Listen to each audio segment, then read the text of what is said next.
All right, welcome to the Zach on Earth podcast, the show where we bring you news from the human world and beyond. I'm your host, Zach, and welcome back. Well, let's dive right in. We got a great show for you today. And the theme of today's show is really this idea of changing attitudes, right? That is kind of a through line of this show, and it's something we really want to keep considering as we go through some of these stories. Like always, we have human-focused stories, animal-focused stories, space and planetary-focused stories, science and technology, all of that great stuff. So let's dive into our first story. As per usual, it is a human-based story first. And we are continuing a little bit of a discussion that we had on a more recent episode, episode 2, which is talking a little bit about the drug war. And this story came out just a few days ago, and it is an opinion piece from the New York Times, and it talks a little bit about this idea of the drug war and where it stands right now, and what's really being tried today to change strategies, to change our tactics towards facing this epidemic head on and how we're going to deal with it. So let's get a little bit into this story and let's see what we can learn.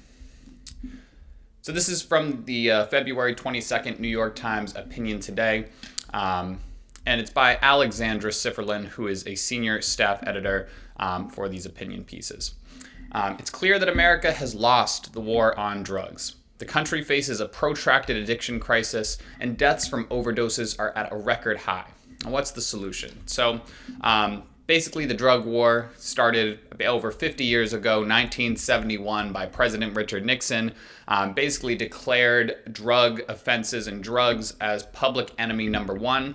And ever since, the drug policies in this country have been very aggressive, really trying to keep these substances illegal, make it really hard for people to procure them, and make it really dangerous, right, for people to procure them, right? It's given rise to a whole new illegal drug black market, very similar to the way that alcohol was run by bootleggers and gave rise to organized crime in the 1920s.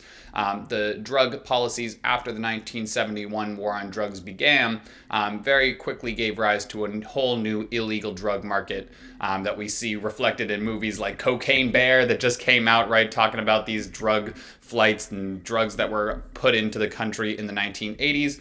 And moving into the 90s and 2000s, we see a rise of these prescription drug epidemics rising, right? OxyContin, now fentanyl. And basically when you have all of these substances and people are getting addicted to them, because they don't have access to these potentially safer alternatives, and they don't know how to responsibly use these substances because there's been so much indoctrination to make people believe that all drugs are bad. Because of this drug war, right, people's attitudes about drugs are very much ingrained in a negative way. And so it's very hard to have these kinds of rational conversations about drugs and how we can really make a better country and basically correct the wrong way that we've had an attitude towards drugs in the past. So let's see a little bit more of this article. Let's see what this strategy, how are they going to change these attitudes, negative attitudes about drugs. Janine Interlandi, a Times editorial board member, has spent the past year reporting on a life-saving strategy in New York City. There is a path out of this quagmire, she writes. A group of people who work for On Point, a local nonprofit that provides care for people who take drugs, are using an approach they call harm reduction. So I think it's basically to the point now where we can't eliminate the harm that's been done. There's a lot of harm still happening every day because of people's relationships with drugs. But this strategy is basically aiming to reduce the overall harm, right? It's understanding that drugs are maybe something that we'll never get rid of. Legal or illegal, people seek out drugs, they want to use them, and they find a way to get them, whether that's through a more dangerous illegal drug trade or if it's over the counter and getting a doctor to prescribe them a drug, right? People are finding these substances and using them, and this group On Point is really trying to take that reality in stride and to really help people to reduce the amount of harm that is being wrought by these substances.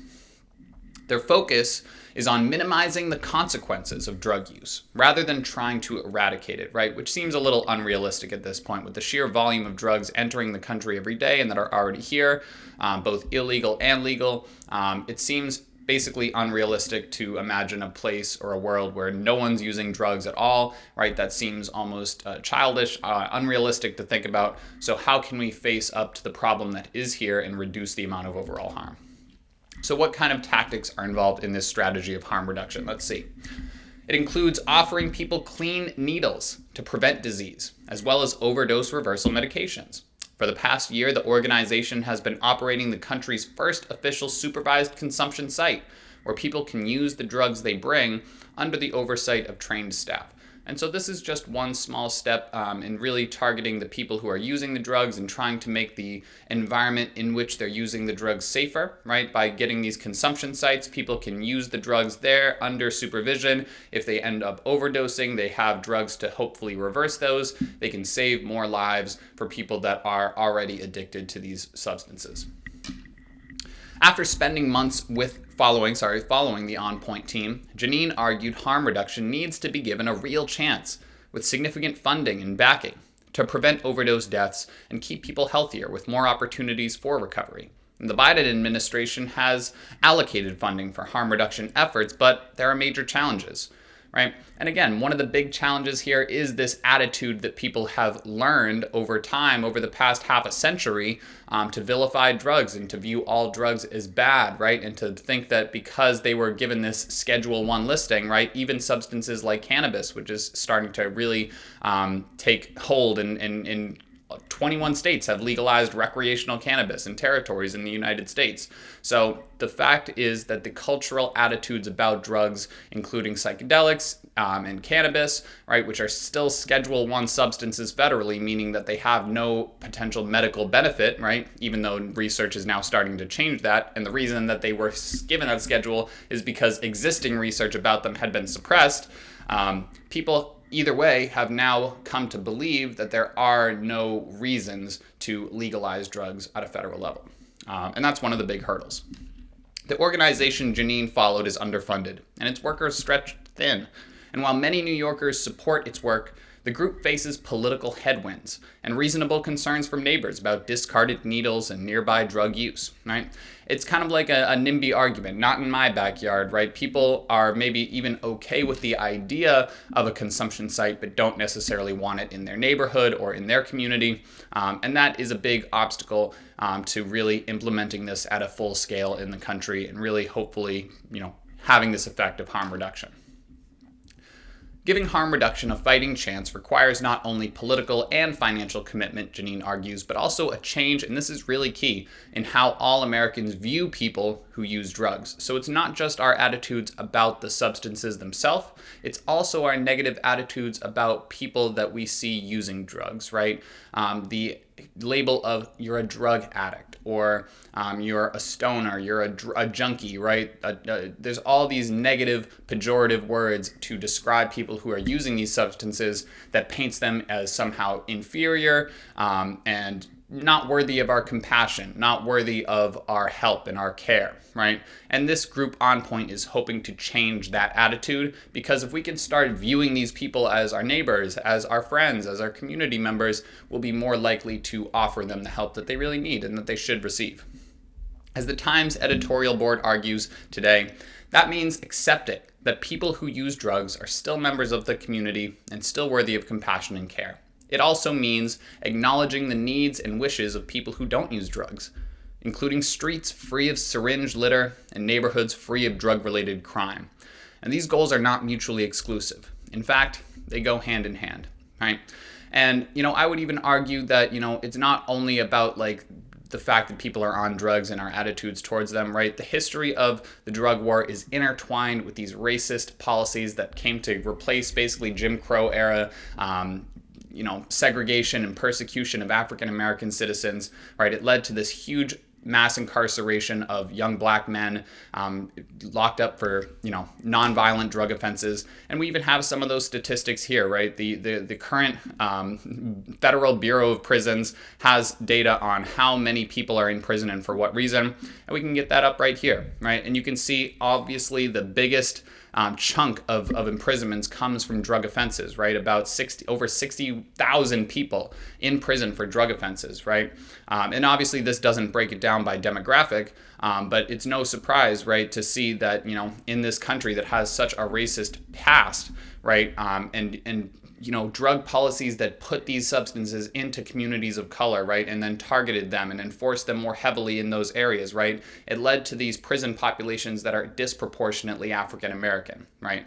And that is a humongous problem and a big underlying part of this story, right? That as our attitudes towards drugs and the people that use them change, we ought to also acknowledge the wrongs done to those specific communities and seek, and as this is a more recent trend, right, is to push for these wrongful convictions, these wrongful imprisonments, these disproportionate 20 to 50 year sentences for nonviolent, like cannabis possession, right? Not even a violent crime, right? And targeting these young black men needs to change. It needs to stop. And more of these policies changing hopefully will lead to those changes in imprisonment policies, prison reform, and things like that, and we can get these people rehabilitated rather than putting them in prison and leaving them there to rot, essentially a waste of their potential, right? And hopefully that's what I'd like to see come out of all of this, is that not only do our attitudes towards drugs become more realistic and more based on the data, research is allowed to be done on these substances so that they actually can be studied and potentially be used as medicine,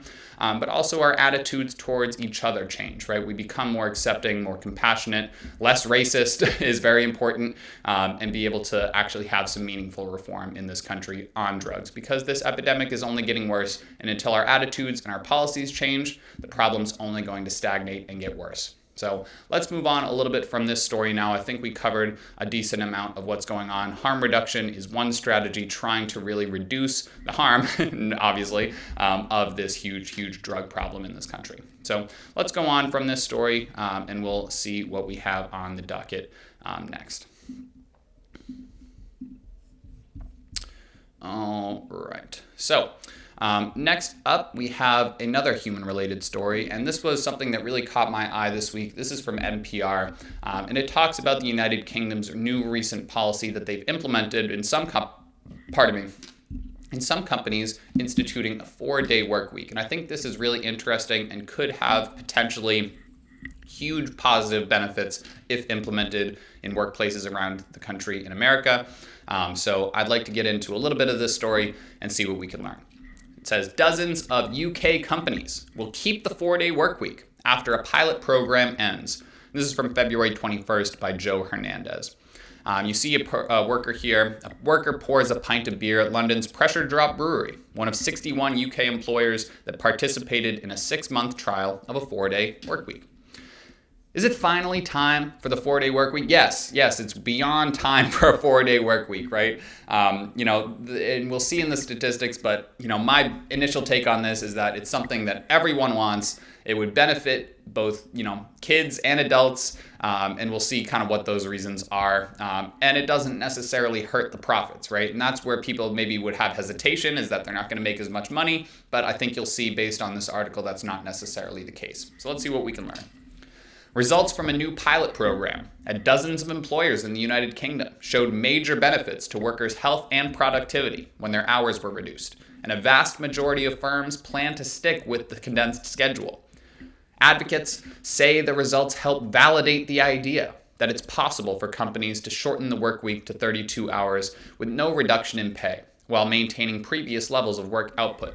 So this carries on with that theme of changing our attitudes towards these things, right? Whether it is drugs, whether it is work, we have to accept that over the past 50 to 100 years, the attitudes and the ideas, the beliefs we have about these things have been conditioned, right? We have been programmed over time to believe that we have to work 5 days, right? That's not necessarily the case, and we should be able to change and unlearn these potentially negative beliefs when presented with better data. And this article hopes to give us some of that data that we can then argue for these positive changes.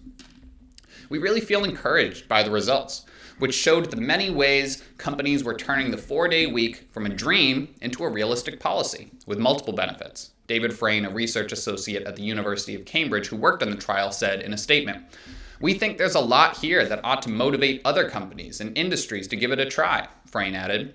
The pilot program was a collaboration between the nonprofit 4-Day Week Global, the 4-Day Week campaign in the United Kingdom, and the think tank Autonomy. It included roughly 2,900 workers and 61 companies from nonprofits, manufacturers, and finance firms to even a fish and chip shop, and ran from June to December last year. So let's see what were the improvements. What is the data here? What does it say? How can this really benefit people? While more than half of companies reported switching all of their workers to 4-day work weeks, employers were only required to give their staff a, quote, meaningful reduction in hours, which could also include 5-day weeks with shorter work days or schedules that varied in length from week to week, but averaged out to 32 hours per week over the course of a year, rather than the typical 40-hour work week. Right? So cutting 8 hours out of it wherever you can get it, whether that's working 5 days for shorter hours or just working 4 days a week. Largely, workers themselves approved. Shocker! The shock that I feel right now to think that workers would mind not like basically having a 3-day weekend every weekend. It sounds pretty nice. Employees reported less work-related stress, lower rates of burnout, and higher job satisfaction. A majority of employees reported working at a faster pace. Now, if you think about what employers or employees normally complain about when it comes to work, right? It's the high levels of stress, the demand and the burnout that they can feel working all of this time away from their families and their kids, right? And, not feeling motivation because they don't feel satisfied with the work that they're doing, right? And part of that is because they don't feel supported by their employer, who feels more demanding of their time versus supportive of their needs. So let's see. There were physical and mental health benefits, and there's real data here. 46% of employees said they were less fatigued, and almost half of the employees were feeling less tired after this study. And 3 out of 5 respondents said it was easier to balance work with care responsibilities at home, right? And this just comes down to the very basic human truth that life is not all about work, right? We have other parts of life that give us more meaning, more value, more significance, which is often our relationships, our hobbies, our families, things outside of work, right? And this, as our attitudes about a lot of things are changing, we have an opportunity here to use this data to create new conditions that will be more beneficial to everyone involved, to all parties, right? There's no real downside to this, as the article hints at. It's not that they're making less money. It's not that they're less productive if they're only working 4 days a week. It's not that people are lazy. It's that they were feeling burnt out, right? They want to be working, but they want to work on their own time, and they want to be valued for their time. Results are largely steady across workplaces of varying sizes. Demonstrating this is an innovation which works for many types of organizations, says Julia Shore, a Boston College professor and the project's lead researcher. How employees used their spare time differed by the type of work they performed, researchers found. Those who worked in nonprofits and professional services spent more time exercising, while those in construction and manufacturing reported saw the largest declines in burnout and sleep problems. And now this is getting into the results from the corporate side, right? Obviously, this is going to be really tough to implement without seeing real positive benefits in terms of productivity and output, profit. And let's see what the stats say. Revenue, and this is just based on this one study, but revenue increased by an average 1.4%. So it's not that they're making less money, they're actually producing more. They're making more profit with a 4-day work week than they were in a 5. According to data from 23 organizations that provided it. Absenteeism fell, and people were less likely to quit during the trial, even though it took place during what's been dubbed the Great Resignation, the authors noted. And this is the Great Resignation post-COVID, where people were switching careers, dropping the job they had, and finding new work, right? And this was a huge wave and movement that happened worldwide. Of the 61 companies that took part in the trial, 56 said that they would continue offering the 4-day work week for now. 18 said they plan to shorten the work week permanently. Among them is Tyler Grange, an environmental consulting firm based in England. Managing director Simon Ursel told NPR that the firm invested in technology and stopped doing the, quote, day-to-day rubbish of certain administrative tasks in order to squeeze the required weekly workload into 4 days instead of 5. So people didn't even have enough work to last 5 days. So it just goes to show you how deeply ingrained these potentially negative ideas about what we ought to be doing have been trained and to the point where people didn't even question the fact that we should be working 5 days a week. When someone who is, brave enough to run this study and people were really on board with it, clearly our attitudes were really wrong. We should be able to change given this data and implement this on a wider scale, right? And I'm a teacher, I work in the public schools, and I personally think that this would be amazing if it was implemented in public schools. I think that teachers, students alike would benefit from having a reduced work time in terms of whether it's a 4-day week or having shorter school days. I know the big problem for schools is childcare, right? Outside of school, parents have to work, right? What do we do with the kids outside of school? But personally, I think this gives them more time for structured activities like sports and clubs outside of the school time. It also gives them more time to explore other interests and hobbies outside of school time. It could teach them more time management and more responsibility. And for the teachers, right, it would, I think, increase productivity, decrease burnout, decrease absenteeism, the same as they're seeing with these private and nonprofit institutions. I think the public school system is the next big frontier with this 4-day week. And I think that, with all of the problems we're seeing in education right now, burnout and lack of work satisfaction is a huge problem for educators and for students. And I think this could be a big solution. So if more studies like this are done and this becomes a more common practice, I'd like to see this shipped over to America and instituted at workplaces, whether it's Amazon or Target or the public school system. I think everyone should be on board with this. No one, it's very hard to argue when given data that you can work less and still make more money. It's hard to argue that we should still be working 5 days a week, 40 hours a week, when clearly that's not the only way to do things, right?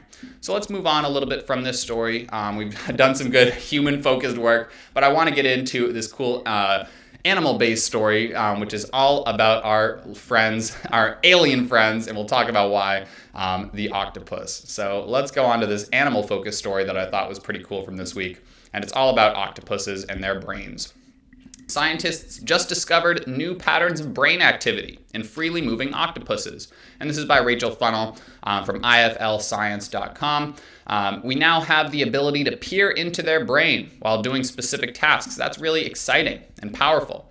So let's see a little bit of what this story has to offer us. Now, my take on octopuses has always been they must be some kind of aliens.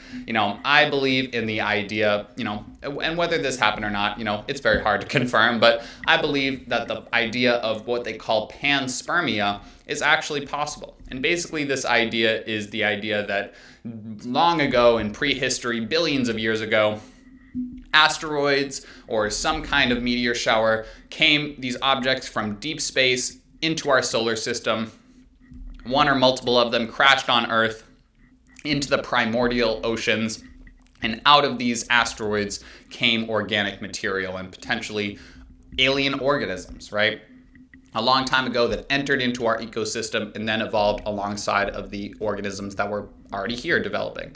But are nothing like the organisms that were natural to Earth. They came from somewhere else in the universe and crash landed here essentially in an asteroid spaceship a long time ago. And it's a fun idea to entertain. Obviously, I don't have the proof for it right now. But when I think about octopuses and squids, they're so alien seeming to everything else in the oceans that it seems possible that, maybe they aren't of this Earth. And I think that's pretty interesting or fun to think about. So let's see what this brain study of octopuses has to teach us and what these scientists are concluding about these strange creatures.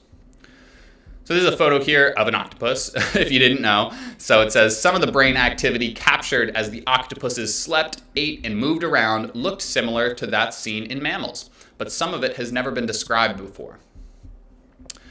Scientists have been able to peer inside the brains of freely moving octopuses for the first time, thanks to a new approach that uses an implanted device. The resulting recordings revealed several distinct patterns of activity in the brain, with some mirroring states observed before in mammals, with some others that looked totally alien. So this is really interesting. It speaks to, maybe a counter to my point. There are some aspects of brains in general, it seems, that are universal, right? Whether these animals are all from Earth or whether the octopus is from another planet, the fact of the matter is that they're finding brain patterns that do resemble mammals that grew and evolved here naturally on Earth. So that maybe gives some counter to my point. Maybe these creatures really did evolve alongside other, creatures on Earth from the jump, right? Never crash landed here from another planet. But it is interesting to me that they are finding completely new and unique brain patterns that are not found in other animals that are, they are using the term alien, right? They look totally alien. There's nothing here on Earth that really has a brain that functions the way an octopus's brain functions. So to me, it makes sense that, wherever you are in the universe, if you evolved on a planet, if you're an organism, eventually you might evolve something that looks like a brain, right? It doesn't mean that brains are exclusive to organisms on Earth. It could be that throughout the universe there are creatures with brains, right? That's not a huge intellectual leap to make, right? And the fact that these octopus's brains are do have aspects of them that are totally alien or unique, right? It maybe gives some credence to the idea that they're not of this earth. Studying free-moving octopuses is exceptionally difficult, owing to the fact that they have 8 arms that can access 100% of their bodies. And this is something that people don't really understand, and I frankly don't really understand about octopuses, but each arm is essentially its own kind of brain center. It is able to control the rest of the octopus's body from each individual arm. It's like the brain is delocalized from the head, and it's kind of, there are neurons or brain-like materials spread out. I'm butchering this. I apologize if you're someone who studies these animals, a marine biologist or something. I apologize for butchering this. But it's crazy to think that the octopus's brain is expanded throughout the body, not just in their head. This means if you try simply attaching some kit, their arms will make quick work of ripping it all off again. So they're very dexterous creatures. To overcome this, researchers created a waterproof device that could be implanted inside octopuses. For now, right? The human implants are coming next, but for now it's just octopuses, with electrodes reaching the vertical lobe and median superior frontal lobe. These regions are of particular interest for brain research, as it's thought to be responsible for visual learning and memory, which is what first author on a new paper, Dr. Tamar Gutnick, and colleagues at the Physics and Biology Unit at Okinawa Institute of Science and Technology were hoping to investigate.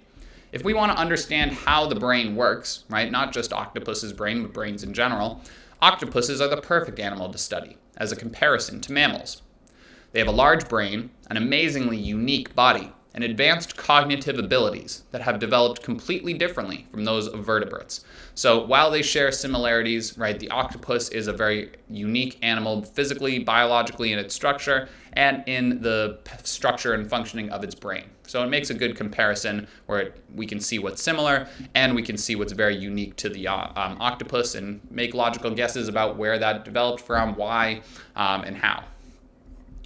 That octopuses have evolved such a high level of intelligence despite being so evolutionarily distant from other smart animals and having grown up in an alien underwater world has actually made them the subject of astrobiology research. So even this article is referring to the fact that some scientists think that these things never were, or were not originally from Earth, and maybe they did evolve in some other environment is somewhere else in the universe and potentially did crash land here. I think that's kind of what that claim refers to.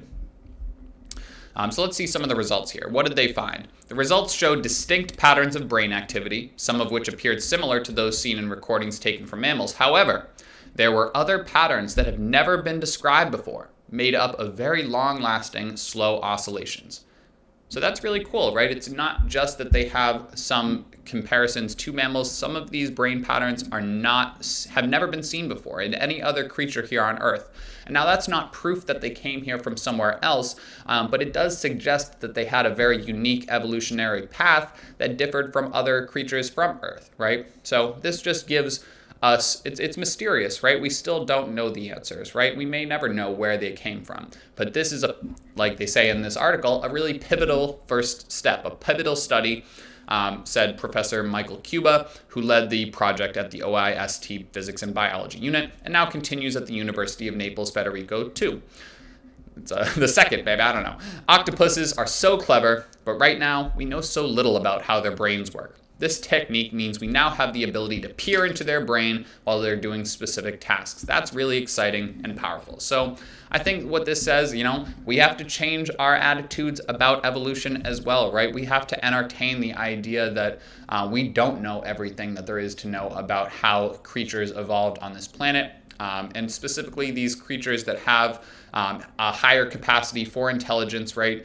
Specifically octopuses that are so alien to other things, right? There's a chance that, creatures came here from another planet, and maybe they are the aliens living among us, but they're just, they're very unhuman, right? They don't, even if they can predict the Kentucky Derby or whatever, right? And they can make bets and they can predict who's going to win the Super Bowl.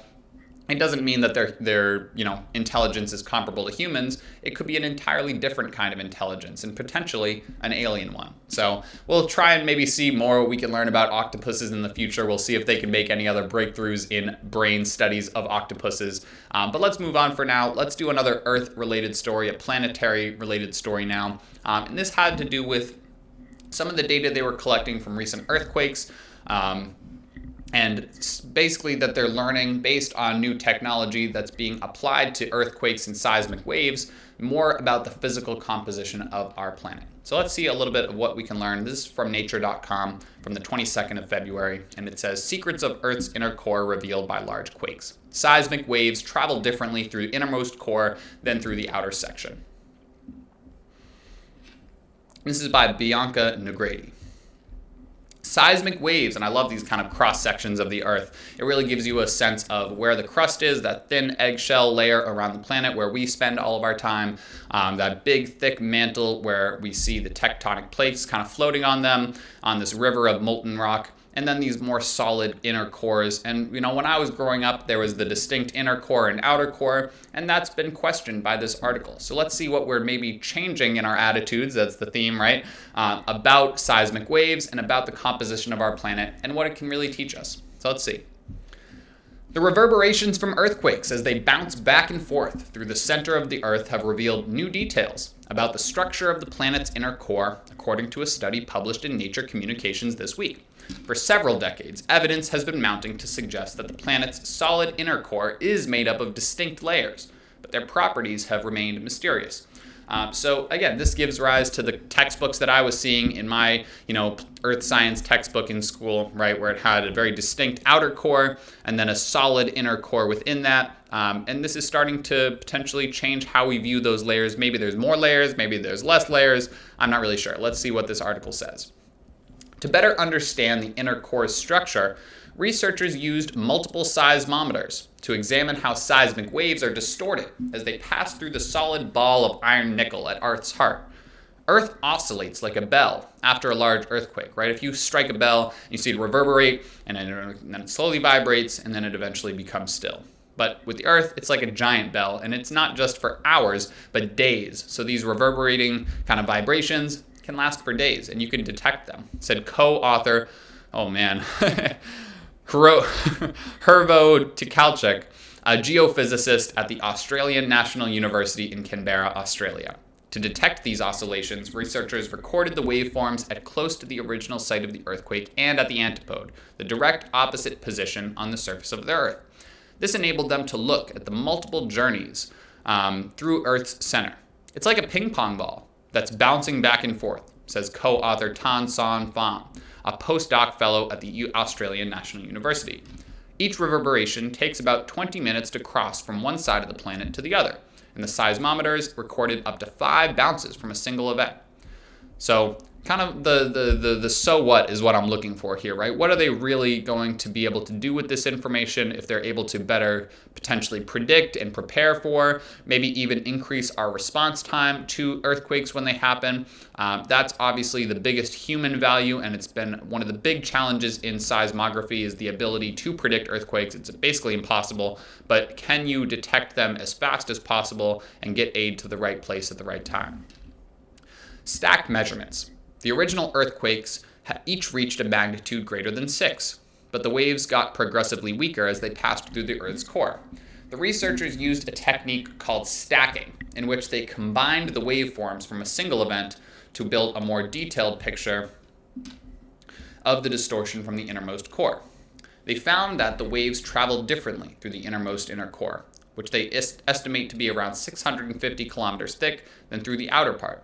Waves passing through the innermost part of the core slowed down in one direction, whereas waves passing through the outer layer slowed down in another direction. It simply means that the iron crystals, iron, which is dominant in the inner core, is probably organized in a different way than in the outer shell of the inner core. So let's kind of get down here to the so what. Let's see, and this is another thing that's interesting, is that they're applying technology that's usually used for another field of geology, mineral exploration, they say here. Although the technique is routinely used for minerals exploration, it is not commonly used in geophysics. So the idea is that you can use technology that was originally designed for something else to have new insights, new discoveries, and potentially new policies around earthquake planning and preparation and response based on technologies that were not even designed for it. The latest finding will help in understanding how Earth's solid inner core formed, a process that is thought to have started somewhere between 600 million and 1.5 billion years ago. and what role that might have had in shaping the magnetic field. So this article doesn't really promise us any changes in how we approach earthquakes in terms of like our response to them and our preparation for them, but it can give us some cool insights into how our planet was originally formed and its magnetic field and how it was developed over time. And this could lead to new innovations, new insights, new discoveries in the future based on this better understanding, right? The same way that if we could better understand how life evolved, right? What creatures maybe were here from the jump and which ones potentially crash landed from another planet, right? If we can find the truth there, right, we can better understand how our planet formed, and again, that's an important thing to understand, right? The discoveries that will be made based on that better understanding, I can't predict, I don't know. But the fact that they're doing this work and making these new discoveries and basically learning that we don't know the whole story here and we could understand it better, that is hopeful to me, and it makes me think that there's other things on our planet that we should entertain the idea that we don't know it all, right? And we could learn a lot more, and if we could learn a lot more, we should be able to do things better. So that's a hopeful story here. Hopefully understanding our planet's composition better, and where we take it from there is yet to be seen. So we have one last story here, and this is an update on the R. Kelly situation. So this is a close on a final human-related story. Now, we talked a little bit about separating the art from the artist with our J.K. Rowling Hogwarts Legacy story that we covered a couple episodes ago. So this one I wanted to get into a little bit because it has to do with new sentencing for new crimes, or crimes that had been done but hadn't been really processed in court yet. So R. Kelly, 56, is already serving a 30-year prison sentence for his sexual assaults and having sex with minors and all of these awful, awful crimes. So let's see what we can learn from this new story here that's come out from Thursday, February 23rd by Diane Pathew and Leah Hope. And this is from ABC 7 Chicago. R. Kelly, sentenced to 20 years in prison in Chicago federal sex crimes case. R. Kelly was sentenced to 20 years in prison in his Chicago federal child pornography and enticement charges. So, again, the story behind the story here is that essentially they are trying to tack on more time to the sentence, right? The prosecuting attorney was really trying to add on 20 years and basically make this a life sentence, right? Kelly is 56. He would be serving 30 years. He would be 86 when he gets out. This new charge was trying to basically add 20 years to that sentence. They were hoping that he would have to serve this time consecutively. So after the 30-year sentence was done, he would then pick up a 20-year sentence and essentially serve the rest of his life in jail. And that didn't happen, right? And that's what this story is kind of talking about. So let's see what did happen. How did the sentencing turn out? How do people feel about it? And what can we learn? A judge sentenced R. Kelly to 20 years in prison in the singer's Chicago federal sex crimes case. Kelly will serve 19 years of the sentence along with his current sentence in a New York case of 30 years, as well as 1 additional year in prison. A 20-year sentence in this case is impactful, said U.S. Attorney Northern District of Illinois John Lausch. That ensures there will be a significant amount of time that R. Kelly will not be out of the streets to do additional harm to others. Kelly was sentenced on his convictions of child pornography and enticement in Chicago. He was convicted in September on 3 counts of producing child pornography and 3 counts of enticing a minor to engage in sexual activity. Prosecutors recommended Kelly serve 25 more years consecutively to his New York sentence. They said he's a sexual predator who used his fame and wealth to abuse his victims and has shown no remorse. Kelly's lawyer asked for a sentence of 10 years, serving it at the same time as his New York sentence. The lawyer added Kelly's own abuse as a child justifies leniency. Now, this is something I don't know about his history of being abused as a child, but this is certainly a defense that people will try to use in cases like this, right? The idea of hurt people, right? I personally don't think that excuses abuse. It doesn't excuse these kinds of heinous crimes, but it is an argument used in court, right? To try and win some leniency is to argue one of the big reasons why R. Kelly likely did these crimes was because he himself was molested or abused as a child, and I have sympathy for that, right? I understand that, if you are abused and learn the wrong patterns of behavior as a kid, that can follow you into adulthood. Now, that being said, right, I don't think that's ever an excuse to continue that cycle, right? He should have sought out help and tried to, fix these kinds of things, and get help, get treatment if such treatment could exist, before going ahead and committing these crimes, right? And after committing these crimes, I certainly think he deserves to be in prison for the rest of his life. So the kind of meat of the story here is that people were upset that he got to serve these sentences concurrently, right? So rather than adding 20 years to an existing 30-year sentence, right, 20 of those years basically count for 2 sentences, right? So he gets to keep serving the time he's serving while also running down the time for this additional sentence at the same time. Ultimately will only serve 31 years in prison rather than 50 years, right?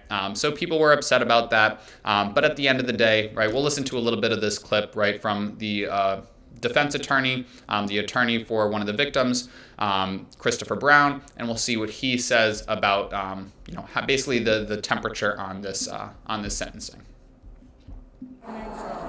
Sure, Christopher Brown, CHRISTOPHER, Brown, BROWN. I represent Jane Doe.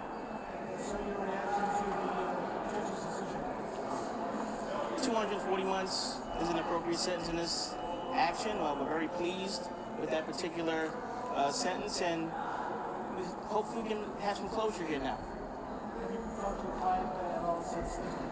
I have spoken with her. She's pleased with the sentence, and like I said, she's more interested in finding closure, and I think that's where we are at this point. So that really says all you need to know, right? It's like, I'm on the side of the victims here, and if the victims are pleased with this sentencing, right, I don't have too much of a leg to stand on arguing it ought to be 30 years, right? If they're happy with this sentence, right, and they feel like this is justice against R. Kelly, then I would support that, right? I want these victims to be able to reach a point of closure, to be able to move forward with their lives. A lot of the victims in this article talk about feeling that prolonged sense of shame and just not really knowing how to move past this trauma that happened to them when they were minors, when they were kids, spending the 20 years since trying to kind of figure out how to move forward in life, and having some closure in terms of this final sentencing for R. Kelly, which, well, again, 20 years is by no means a short amount of time, right? And hopefully in that amount of time he can learn to become a better person, or to become, get rehabilitated in some way from this sickness. But at the same time, right, it is, it's hard to account, right? You want someone like this to just kind of go away forever. But at the same time, right, it's if the victims are okay with this sentencing, then so am I, right? And this kind of brings us to our final point, I guess, about separating the art from the artist, right? And for me, it really, I think, depends on the severity of what the person has done, right? In a case like Michael Jackson, right, I think it should be very similar to the R. Kelly situation. But, because maybe it just comes down to how much people like their music, right? People I've still seen listening to Thriller and dancing to it, listening to Michael Jackson music, less so with R. Kelly's music. I think when, someone is still alive and you really have, the proof that they've done these heinous crimes, it's really hard to keep them on the playlist, right, and support their songs, right? Whether or not you like the music, right? Remix to Ignition went off for a time when we didn't really know as much about these things. But, since these things have come out, I really have seen people really stop supporting R. Kelly's music. But some people still think it's okay, right? And I'm not necessarily, 100% on either way, right? I think it maybe comes down to your personal choice. How much do you want your moral values to line up with the art and the artists that you support, right? And if they've been convicted of real, horrible, serious crimes, maybe that should weigh your consideration against listening to their music and supporting them. And certainly, R. Kelly is off of my playlist. It doesn't make me a better person to put him off of my playlist than for you to have him on the playlist. It really comes down to your own personal choice. But I think that there is still an argument to be made of separating the art from the artist. But in this case, right, it's really hard for me to get on board with. It just feels like if you're playing this guy's music, you kind of are supporting the things that he's done, right, which is really hard to reckon with morally. So, I think that's kind of where we'll leave it off for today in terms of thinking about these things. Overall, the big theme of today's show is being open-minded, being able to change your long-standing prejudices and attitudes towards things, whether it be a 5-day work week, the origins of octopuses, or things like the drug war, more serious things, like separating the art from the artist, or the drug epidemic and things like that. So that's it for today's show. We hope you've enjoyed this week's stories. If you have ideas for other things and stories you'd like me to cover, post them in the comments below. Be sure to crank that like and subscribe button. And until next time, I'm your host, Zach, and this has been Zach on Earth. Peace out.